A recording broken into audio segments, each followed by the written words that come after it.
I'm here in Mountain View, Silicon Valley, with Dan Esbensen, and he's one of the programmers who's done a lot of things. I looked at some videos from you where you basically give a talk about software patents. You have a lot of software patents which you sold for many millions. When did you start doing that? Started doing software patents in 1989, and back then software patents were all couched in terms of hardware. They didn't officially become software patents until 1995. That's what I thought. I thought software patents were a pain in the butt and they only started very late. But you started earlier with that. Yep, 1989. Yeah, it was a great patent. It was very fun. We made a lot of money on that particular patent. That patent what was that $10 million patent? What was that? That actually was the $10 million one. Yeah, what was that? What did it do? What it did is it was a method for moving data from a disk drive to a tape drive. 10 million. Okay. It's like, what kind of method to the madness is here in Silicon Valley? Yeah, and that was 10 million in those dollars back then, so about 25 million equivalency today. Yeah. Okay, so Dan made a lot of money, but that's not while I'm interviewing him. He put in a lot of money into about 5 million into a programming system, which basically was what he wanted to make, and he's sharing it with the world. What's the name of that programming system? It is called Sheer Power, and it's designed to be scalable and secure.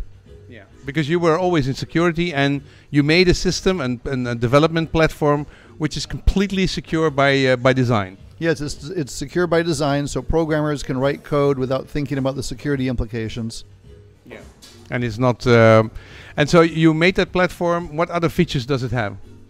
It also compiles very quickly. One of the things we wanted to do is make it so that when people when a programmer writes a program, they make a small change to it. They want to experience that change rapidly. Mm-hmm. So this programming language can compile 1 million lines of code per second. So it's really fast in compiling.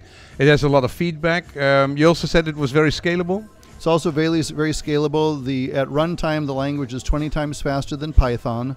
And the database engine, which we designed as well for it, is 30 times faster than MySQL. Okay. And that platform, if you would describe it, what kind of language is it most alike? It's probably a cross between Python and maybe Visual Basic. It's very, very easy to learn. That's its big thing, is you can learn it really, really easily, and you can become productive in a day. And what exactly did you do with the platform? Did you put it in the open source, or is it free to use, or what is it?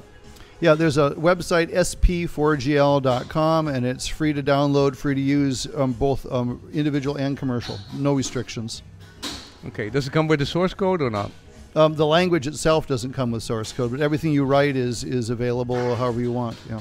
Why do you do that? And we did that because we wanted to allow a lot of people to use the platform, so that mostly if they found any bugs, they could report them. Okay, so that's a nice way to describe it. What kind of solutions have you made with it? We made a lot of different solutions. One of our largest ones was a network surveillance technology that later became the basis for a lot of work that the NSA has done on.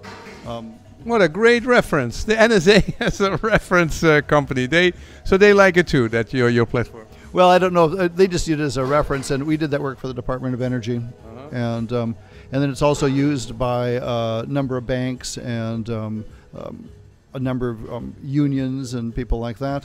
And it's also used by a number of websites, such as tadalabs.com. They use it for their back end. What's your business model behind it? And our business model is kind of interesting. What we do now as a company is that because we have this rapid development language that's highly scalable, we find startups that want technology. And then what we do is that we say, look, we'll develop whatever you want in exchange for immediate equity in your company, and then an option, at a price, for further equity if you successfully launch.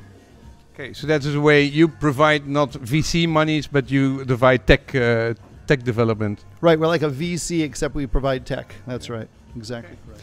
How would you describe the trend at the moment in the valley? What is what is the general atmosphere? Is valuation very high? Are things flowing, or are they at a high point? No, things have become really conservative. The VCs tend to only want to invest in things that have a very strong track record. VCs are almost doing what investment bankers used to be, and angels are kind of like doing what VCs used to be. Everyone's become much more conservative on what they're willing to try. Okay, so you really need already a track record. You need to have your product, or before you can get the 5 or the 10 million, which is normal here in this these surroundings. Oh yeah, you'd have to have traction, but more than that, you'd have to have a winning team. You would already have to have a series of winners who are part of your team, because team is everything now. And it really doesn't matter what your product is as much as it does the team. It doesn't matter what your product is. So you put a good team together, you get money. Yeah, pretty much. Oh yeah, absolutely. You put a really good team together, you get the money. That's right. Okay. So give me one more time your website. Okay, it's sp4gl.com. Okay, and if you want support and that kind of stuff, you can get it from your company. Yes, absolutely. And our parent company is ttinet.com. That's the parent company that owns all the technology. Okay. Well, thanks for supplying it to the public. Let's see if we can get some enthusiastic people in Europe using that. Try it out, guys. A secure system. Compiles very fast, 20 times faster in scalability. And you can use it as a back office for all the apps, all the tablets, and all the complicated, secure applications you want to build today. Thanks very much, Dan. Thank you.